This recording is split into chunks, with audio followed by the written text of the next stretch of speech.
Les plus grosses BDH et Tana de tous les dessins. Premièrement, Chloé Bourgeois, alors elle, je pouvais pas me la voir, elle faisait chier. Cette grosse clochard, c'était une grosse BDH d'Adrien. Cette grosse chienne, elle était trop mal éduquée, en plus elle faisait tout pour attirer l'attention d'Adrien. Ensuite, comment ne pas parler de cette grosse clochard des BDH de Mandy? Cette meuf, elle volait tous les garçons de Clover, c'est une dingue. En plus de ça, elle vivait trop pour les caméras, elle croyait trop que c'était une star.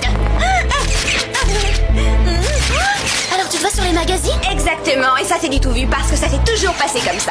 Toutes les filles qui ont remporté ce titre sont devenues top modèles et j'ai bien l'intention de t'être même. Merci beaucoup monsieur. Tu ferais mieux d'aller te cacher avec tes affreuses bottes en simili-sky, je les trouve d'un mauvais goût. Cette meuf, elle m'énervait tellement, je voulais sa mort à chaque épisode. Et en plus, c'est vraiment dommage que ce soit Tana parce que cette meuf, elle était trop fraîche. Non, désolé, faut le dire, elle était trop belle. Et en plus de ça, elle avait le rire de Tana. Ensuite, comment ne pas oublier cette grosse poubelle qui était Nadia? Non, mais c'était une poubelle. Cette meuf, elle voulait attirer tous les garçons de la terre, surtout Marco, alors que Marco, il la calcule même pas un peu. Salut Marco. Quoi? Qu'est-ce que tu veux, le nain de jardin? Cette meuf, c'était vraiment une grosse chienne. Elle jouait tout le temps avec les sentiments de Titeuf. Drôlement bien eu le Titeuf. Il est tellement amoureux de toi qu'il serait capable de porter ce bonnet ridicule tout l'hiver.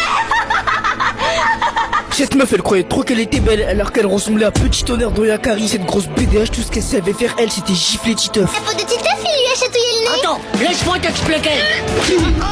Tiens, je peux t'en prendre un peu. Père, mais t'es vraiment... La panzanie. Je vais te boxer. Et enfin, bien sûr, Cassidy, même si c'était la plus belle de tout photo extrême, cette meuf, c'était une grosse Tana. Cette grosse sorcière, elle a manipulé Greg d'une manière pour qu'il marque pas de but. Dites-vous qu'elle lui a fait croire qu'elle était amoureuse d'elle, alors que pas du tout. Greg, il a appris que Cassidy, elle se servait de lui, j'avais trop de la peine pour lui. Je suis pas amoureuse de lui.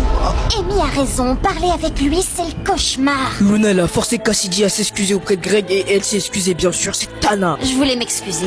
C'est à cause de Fino, tout ça, et son idée de défi débile. Je n'aurais pas dû me servir de toi et chercher à te déconcentrer. Tout ça pour t'empêcher de bien jouer. Et tu ne vas peut-être pas me croire maintenant, mais tout ce que je t'ai dit, je le pensais. Tu es vraiment quelqu'un de bien, Greg. Et si tu as encore envie qu'on passe du temps ensemble... Merci, Cassidy, pour tes excuses. Mais pour l'instant, je préfère passer du temps avec mes vrais amis. Bref, si vous avez kiffé la vidéo, abonnez-vous les gars.